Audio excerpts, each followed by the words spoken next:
Olá, alunos, tudo tranquilo? Professor Eduardo, vamos começar então o nosso último capítulo de hoje, o capítulo sobre histologia humana. Os processos de estudo dos tecidos do corpo humano, no caso. A gente vai chamar de histologia humana aquilo que nós vamos encontrar também no nosso livro sob o título de histologia animal. E falando no livro, nós vamos encontrar este conteúdo na página. Já vou dar o número da página. Vai pegando o livro se tu não pegou, tá?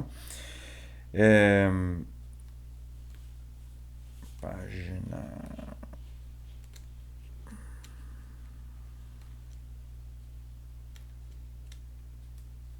Pronto, achei. 222, tá? Página 222, o último conteúdo do ano. E nós vamos falar sobre, então, histologia animal. A página 222, o título dela chama-se A Diversidade Celular dos Vertebrados, tá? Então ele vai falar um pouquinho sobre células-tronco, na página 222. E na 223, ele começa a falar sobre a diversidade dos tecidos vivos, tá? Então a gente introduz o assunto normalmente com o texto de células-tronco e a engenharia de tecidos. Então é interessante, deixo a recomendação que vocês façam uma leitura, é meia página de leitura, bem simples, bem interessante, conta algumas histórias a respeito de alguns pesquisadores que têm tido bastante repercussão no cenário científico e que contam como surgiu esses estudos das células-tronco, tá? E terapia de tecidos. Muito bem, na página 223, como eu havia citado, no item 12.1, a diversidade dos tecidos, ele começa a falar para vocês a respeito da diversidade do corpo em relação aos tecidos, que começa na organogênese, que é um conteúdo que nós já falamos agora há pouco no processo de embriologia humana. Na 224, ele fala um textinho, né, sobre cidadania, ciência e cidadania, um texto interessante sobre importância das células-tronco. Tá? Eu vou deixar um podcast depois para vocês sobre a leitura acompanhada, tá? E que vale a pena ouvir. Já na página 225 é o conteúdo propriamente dito sobre histologia humana ou histologia animal. Neste caso, focado para o ensino médio, nós falamos sobre tecido humano, tecidos humanos, tá bom? E começamos pelo primeiro tecido, o tecido epitelial. Vamos fazer um apanhado geral? Um apanhado geral, então, sobre quais são os tecidos que nós vamos falar sobre neste capítulo. O primeiro deles, o primeiro que fala na página 225, que é o tecido epitelial. O tecido epitelial, ele faz o revestimento da superfície externa do corpo e dos órgãos, tá? Interna e externamente. O segundo tipo de tecido humano que nós vamos encontrar é o tecido conjuntivo. É um tecido constituído por um número muito grande de células e muita substância extracelular, com função de preenchimento, sustentação e transporte de substâncias. O terceiro tecido é o tecido muscular, constituído por células com propriedades contráteis. E o último, tecido nervoso, formado por células que constituem o sistema nervoso central e periférico. Fazem parte desse tipo de sistema de tecidos, né? O cérebro, a medula espinhal e os nervos motores. Ok?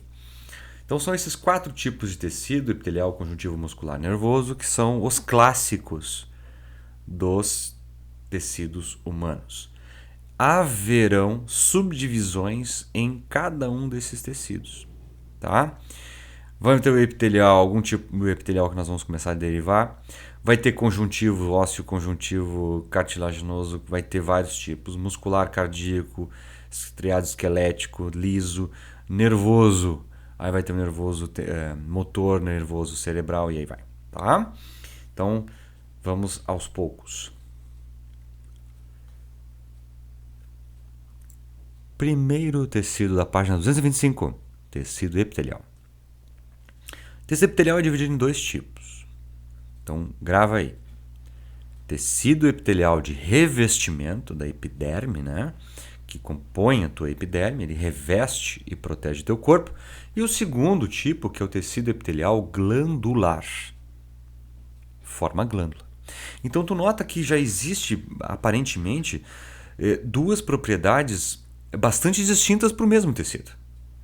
Um faz o revestimento, proteção, e a outra derivação é a formação de glândulas. Mas como que isso acontece? Durante a organogênese. O DNA celular epitelial, pela localização desse tecido, tá, vai começar a mostrar para o corpo que ali vai se formar determinado tipo de estrutura epitelial.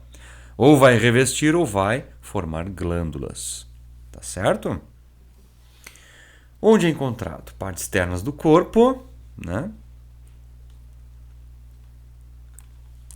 Cabe uma ressalva. A parte externa do corpo, alguns estudiosos da anatomia humana que até dizem que o tecido epitelial ele é um tecido que forma órgão. Tá? Ele é, então, um órgão. O maior órgão do corpo humano seria, então, o tecido epitelial. Tá bom? Encontrado também na superfície interna e externa dos órgãos, por exemplo, estômago, pulmão, bexiga, tá? E nas glândulas. As glândulas em geral, sudoríparas, glândulas de secreção em geral, tá? Características, é importante saber. Claro, importante saber onde estão e características desse tecido. Grande característica, pessoal, que já entra em várias questões de múltipla escolha dos exercícios. Pouco espaço entre as células. E é lógico pensar isso. O tecido epitelial ele tem uma característica, revestir. Se tu deixar um espaço entre as células com um líquido, que a gente chama de líquido intercelular, e esse líquido intercelular ele não vai conferir uma resistência mecânica para o tecido. Então precisa que haja a gente chama de justaposição. Tá? Uma justaposição, ou seja, que elas sejam colocadas muito próximas umas às outras, com praticamente nada de líquido intersticial. Perdão, líquido intercelular. Intersticial é entre tecido. Pouquíssimo líquido intercelular. Então elas fazem aquilo que nós chamamos de células justapostas. É como se tivesse colocado um tijolo ao lado do outro, sem a argamassa. Tá? Não apresenta vascularização. Tu vai me perguntar, como que um tecido vai sobreviver sem receber nutriente? Não, ele vai receber nutriente. Apenas os vasos sanguíneos não estarão passando por entre esses tecidos. E é lógico pensar isso. Vê. Se tu tens um tecido como o epitelial, tá? Imagina a tua pele. Se tu tivesses uma quantidade grande de vasos próximos à tua pele, para nutrir esse tecido, com qualquer impacto mecânico, esses vasos se romperiam e provocaria uma hemorragia, o indivíduo poderia vir a falecer. Certo? O que acontece? As substâncias nutritivas passam de célula a célula, tá? Até chegar à última célula viva do teu tecido epitelial. Tá bem? Então, a camada que nutre a epiderme, por exemplo, no tecido epitelial, é a derme. Ou seja, está logo abaixo da epiderme. Tá? E ele possui uma excelente capacidade de renovação celular. Então é aquela coisa, quando tu passa uma esponja, né, pelo corpo no banho, tu passa a esponja e camadas de células mortas vão se perdendo. Ou seja, da parte mais basal, próxima à derme, até a epiderme, as células vão morrendo conforme a distância da camada nutritiva. Tá?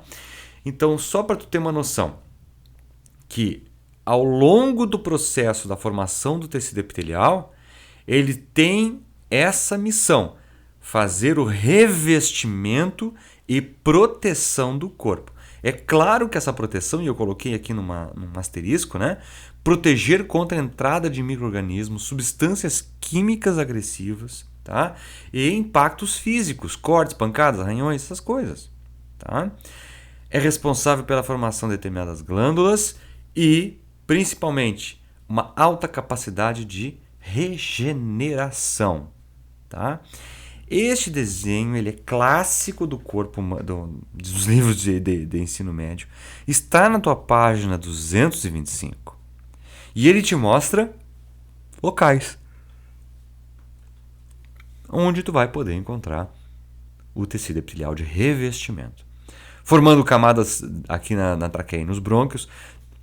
Vai olhando. Camada de traqueia e brônquios. O pseudoestratificado que tem no teu pulmão, tá? Alvéolos e pulmões. Nos túbulos renais. No estômago. Aqui na estrutura da pele, da boca, do esôfago, na bexiga urinária, na uretra. Se tu parar para observar, são todas estruturas que têm uma grande capacidade de receber estruturas externas, micro-organismos, partículas, substâncias como o próprio estômago, né? O ácido úrico, o ácido clorídrico, né? Do estômago. O ácido úrico é outra substância que é formada durante o processo de formação da urina, tá? Mas os túbulos renais formando a urina, então nota que existe vários tipos de tecido epitelial de revestimento. Tá aqui os nomes: pseudoestratificado, simples pavimentoso, olha só, uma única camada. Aqui em cima uma única camada formada por estruturas irregulares. Simples cúbico, formando uma única camada cúbica nos túbulos renais. Simples prismático, lembra um prisma no estômago. Estratificado pavimentoso, olha quantas camadas estratificadas, estratos, né, formados na boca, na pele. Por quê? Porque precisa que na pele, a boca e o esôfago tenham várias camadas. Pessoal, pensa na lógica. Quanto mais camadas tu tiver, é porque existe uma grande atividade externa que interfere no tecido. Ou seja, pensa na boca. A comida que tu bota na boca, quente, fria, o atrito que ela gera na tua pele, ela vai descamando essa pele, mas tem que rejuvenescer esta camada. Então, portanto, boca, esôfago, que também recebe bastantes partículas, né? O alimento que passa por movimentos peristálticos. A pele do teu corpo toda tem esse formato. Se tu tiver uma camada simples, arranca isso daqui, ó, como por exemplo aqui no pseudoestratificado, e acabou. O teu sistema está todo aberto a patógeno. Então, eis a sapiência, vamos dizer assim, a especificidade da natureza, em que coloca várias camadas de tecido para proteção. A bexiga urinária aqui, ó, várias camadas também, ó, no estratificado de transição. Por que de transição? Pensa na bexiga, o que ela faz? Ela guarda a urina até ser eliminada, mas ela tem uma capacidade de expansão. Ela transita entre um estado e outro de tamanho, por isso que leva esse nome, tá? E o estratificado prismático na uretra, ele possui uma expansão rápida, né? Ele expande e logo contrai, mas ele possui uma grande camada, a última camada, bastante grande. Tá? Então nota que essas especificidades são importantes para que os tecidos adquiram a sua função, façam a sua função essencial, tá? Dentro dos sistemas, tá bom? Vamos indo. Bom, o tecido epitelial glandular é de dois tipos. É a segunda função. Desculpa, vou estar pegando sono. A segunda função do tecido então epitelial é de ser glandular. A glândula, ela tem duas capacidades. Ou ela é uma glândula que libera os seus produtos para fora do corpo ou em cavidades, o que nós chamamos de glândulas exócrinas, cá embaixo está a descrição, tá? Ou a glândula, ela pode liberar dentro da corrente sanguínea os seus produtos, normalmente substâncias ou até mesmo hormônios. É o caso das glândulas endócrinas, cá embaixo está a descrição, tá? Vamos voltar aqui para a exócrina. As glândulas exócrinas lançam a secreção da superfície do corpo por canais, tá bom? Como, por exemplo, glândulas mamárias. O leite materno é um exemplo de glândula exócrina. As glândulas sudoríparas, que controlam a temperatura interna do corpo, lançando o suor para fora. E as sebáceas, que lançam gordura para proteger e manter hidratada a pele dos humanos. No caso de alguns animais, por exemplo, as sebáceas podem ser encontradas em regiões específicas do corpo, no caso das aves, a glândula suprauropigiana, né? Que pode provocar aí a impermeabilização das penas das aves. Se tu pegar, por exemplo, as glândulas endócrinas, que eliminam secreções na corrente sanguínea, tu vais ver, por exemplo, a tireoide, que lança os hormônios T3, T4, controladores, né, de movimentos, vamos dizer assim, de calcificação ou não do cálcio. A hipófise, que libera vários hormônios, nós já falamos sobre eles, como por exemplo LH. A paratireoide, a adrenal controlando os processos de diurese do rim, né? Mais ou menos diurese, entre outras que podem aí ser citadas a exemplo, testículos, ovários e aí vai. Tá? Então nota que as glândulas endócrinas, dentro, crinos, quer dizer secreção, elas têm essa capacidade de largar na corrente sanguínea. Existem alguns órgãos, e este é um que eu vou deixar como curiosidade. É a questão aqui embaixo, aqui em cima, na caixinha que fala sobre o órgão pâncreas. O órgão pâncreas ele é formado de tecidos e tecidos glandulares. Ele é um tecido epitelial glandular. Porém, o pâncreas ele tem uma capacidade de ser como endócrino e exócrino. Ele libera na sua parte exócrina o chamado suco pancreático, que atua na digestão, tá? E na sua parte endócrina, ele libera uma substância chamada insulina e glucagon. São dois elementos que controlam a entrada de açúcar nas células, tá bom?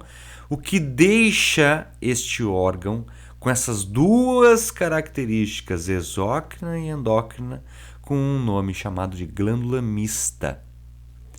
Alguns livros citam que ele é a chamada glândula anfícrina. De anfíbio, sabe? Anfi. A-N-F-I. Anfícrina. Ou seja, duplo, crino, secreção. Dupla secreção. Se chamar de glândula mista também tá na boa. Tá bem? É só para tu ter a noção que existe esse termo. Tá certo? Vamos indo. O segundo grande tecido é o tecido conjuntivo. O tecido conjuntivo ele é dividido em outros 5.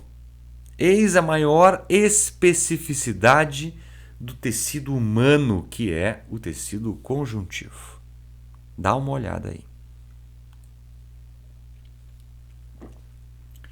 Para o tecido conjuntivo, nós temos o primeiro, o tecido propriamente dito, o conjuntivo adiposo, sanguíneo, conjuntivo cartilaginoso e conjuntivo ósseo. Aí tu vai me dizer, peraí, conjuntivo sanguíneo? Quer dizer que o sangue é um tecido? Sim. Mas ele é líquido, e quem diz que precisa ser, aspas, sólido? Não precisa, basta que ele tenha células e propriedades de transporte, que é o que o tecido tem. Então nós vamos falar destes 5 de maneira pausada e de maneira bem didática. Onde que é encontrado, então, o tecido conjuntivo propriamente dito, o primeiro deles? Tá? Está presente na derme, é abaixo da tua epiderme, a segunda camada da pele. É o tecido de maior distribuição pelo corpo humano. Está aqui o desenhozinho, que também deve ter aqui no teu livro. Já vou te dizer onde. Espera aí. Tem. Na página 226 e 227 vai te mostrar desenhos, até melhores que esse meu aí, sobre o tecido conjuntivo propriamente dito. Mas nota, a pele está aqui em cima, camada de queratina, né? Essa queratina que tu vê muitas vezes ser falada, que a tua pele está descamando, a queratina protetora é uma proteína que reveste aqui, ó, a epiderme, toda ela aqui, ó, a epiderme.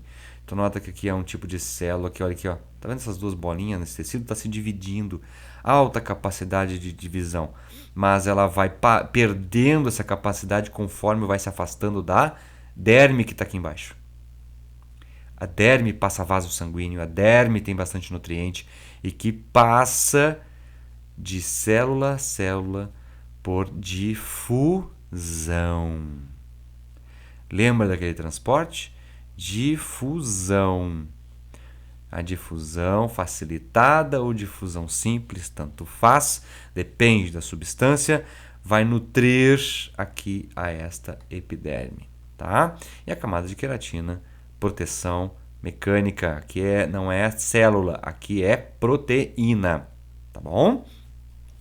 Vamos indo.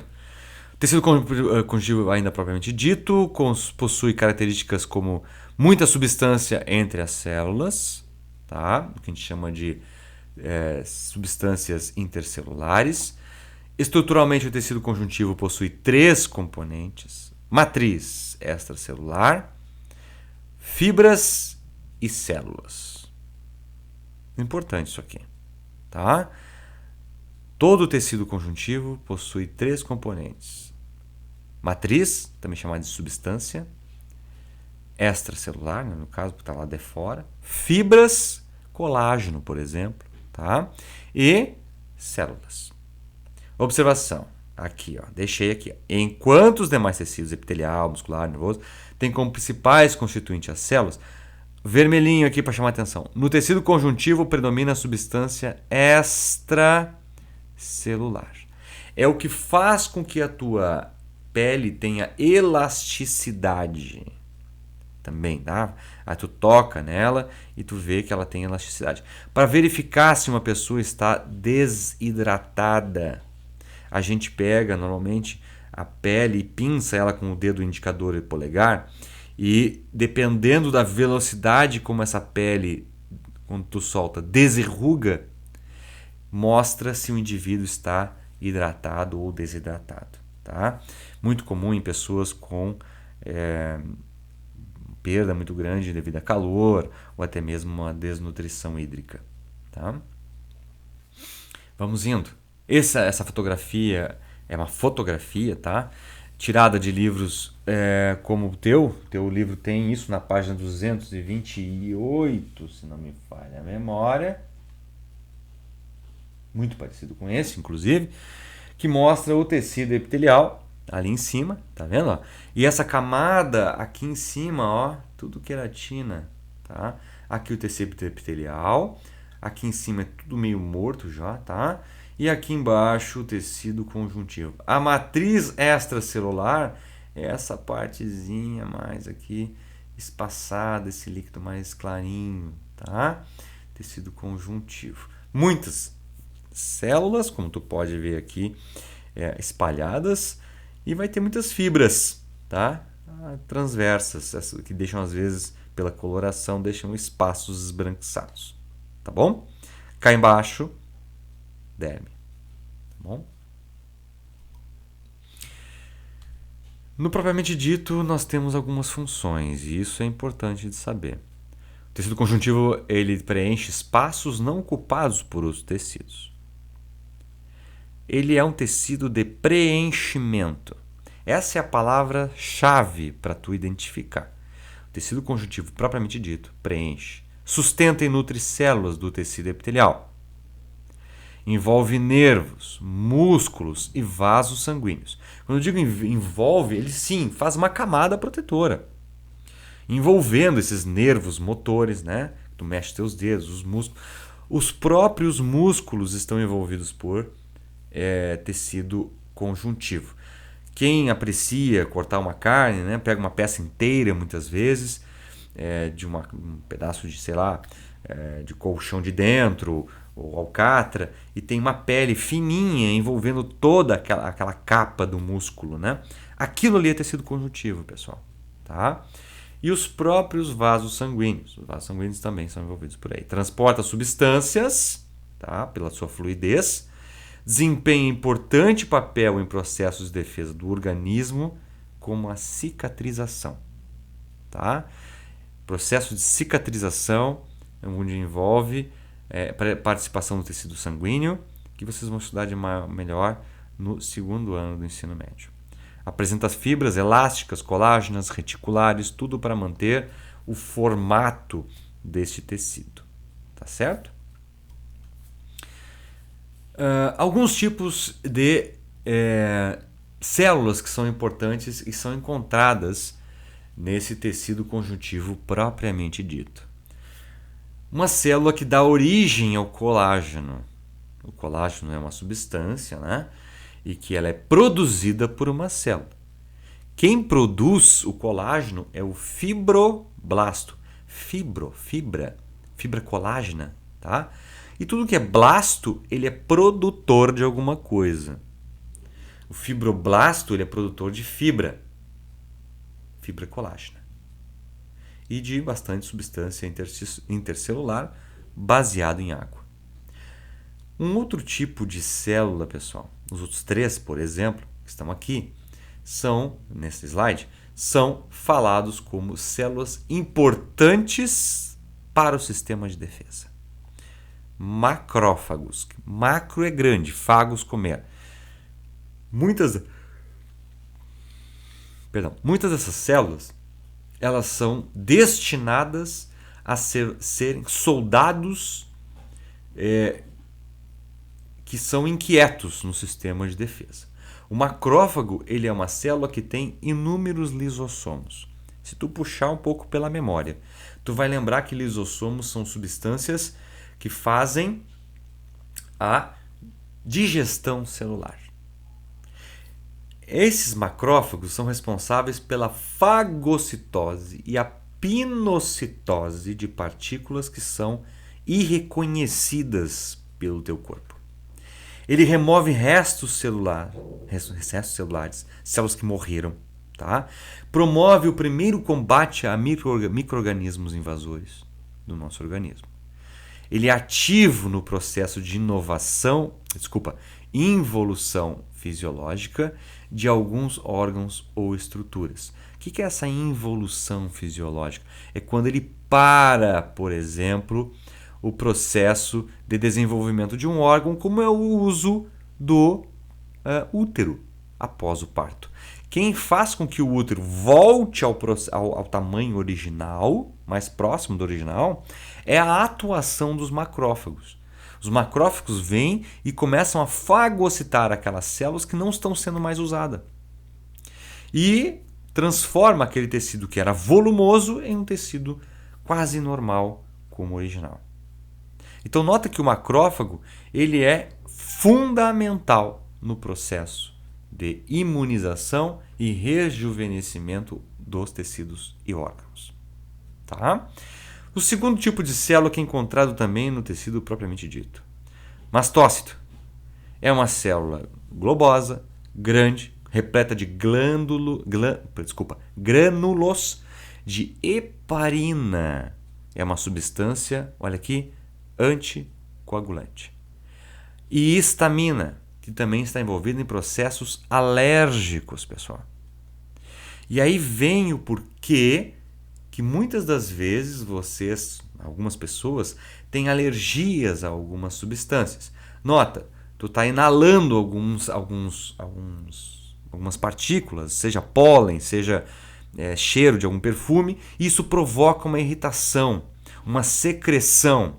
Essa alergia é dada porque o teu tecido epitelial que recobre as tuas narinas tem uma grande, abaixo dele tem uma grande quantidade no tecido propriamente dito de mastócitos, que vão liberar substâncias para eliminar alguns patógenos, algumas substâncias que estão ali irritando o tecido. É o caso, por exemplo, de alguns antígenos, que são substâncias estranhas ao corpo. No organismo, no seu contato com mastócitos, ele desencadeia uma reação alérgica. É o que o pólen causa para vocês que você tem alergia ao pólen, uma rinite, né? A famosa rinite ao pólen. Tá? Então, o mastócito é o provocador da alergia. E quando se toma um antialérgico, é para aliviar os sintomas do processo alérgico, não para diminuir a ação do mastócito. Tá? Terceira célula, tá? Envolvida no processo de defesa é o plasmócito. Tá? Ele é pouco numeroso no conjunto, mas abundante em locais sujeitos à penetração de bactérias. Pensa em locais que poderiam ter ação bacteriana. Intestino, pele, locais que existem infecções crônicas como cortes, tá? Produtor de todos os anticorpos no combate a micro-organismos. Olha a última frase. Produtor de todos os anticorpos no combate a micro-organismos. Então entrou uma bactéria estranha, é ele que vai produzir o anticorpo. Entrou um vírus esquisito, é ele que vai fazer. Entrou coronavírus, ele vai tentar, não quer dizer que vai conseguir. Tá?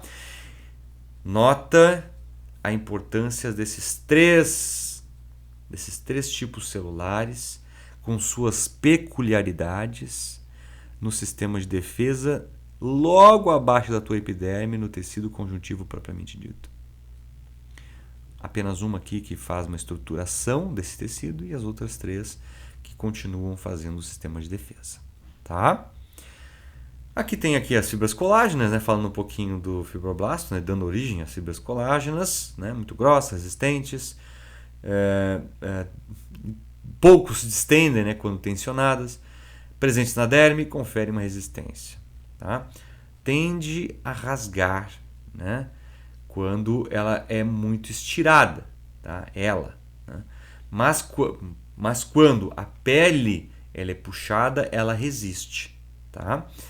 As fibras elásticas são longos fios de uma proteína chamada elastina, já falamos isso em capítulos anteriores, lá no primeiro trimestre, se não me falha a memória, e conferem a elasticidade, completando a resistência das fibras colágenas. Então é um tipo de fibra auxiliando a outra. Tá? Assim como as fibras reticulares, ramificadas, tá? Formam um traçado reticular, retícula, rede pequena. Tá? Um traçado firme que liga um tecido conjuntivo aos tecidos vizinhos. A intenção é formar uma estrutura complexa de resistência. Curiosidades. As famosas rugas. Isso vai afetar todo mundo. Tá? As rugas é a perda da elasticidade da pele.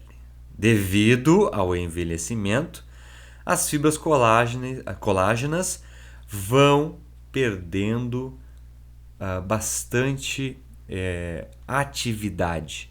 O tecido vai ficando rígido e ele vai perdendo a sustentabilidade visível que era quando vocês novinhos têm aí. Ao passar dos anos, dependendo do tipo de hábito alimentar, dependendo até mesmo da atividade física que vocês fazem, que é importante no rejuvenescimento celular, vai aparecer, e claro, fatores hereditários, vai aparecendo mais ou menos rugas. Muitas das vezes, um rosto como este aqui, tá? Quando vê o que alguns esteticistas chamam de bigode chinês, né? Com essas falhas aqui em cima, vocês veem, falhas não, desculpa, com essas marcas aqui em cima, vocês percebem, o chinês está aqui, né?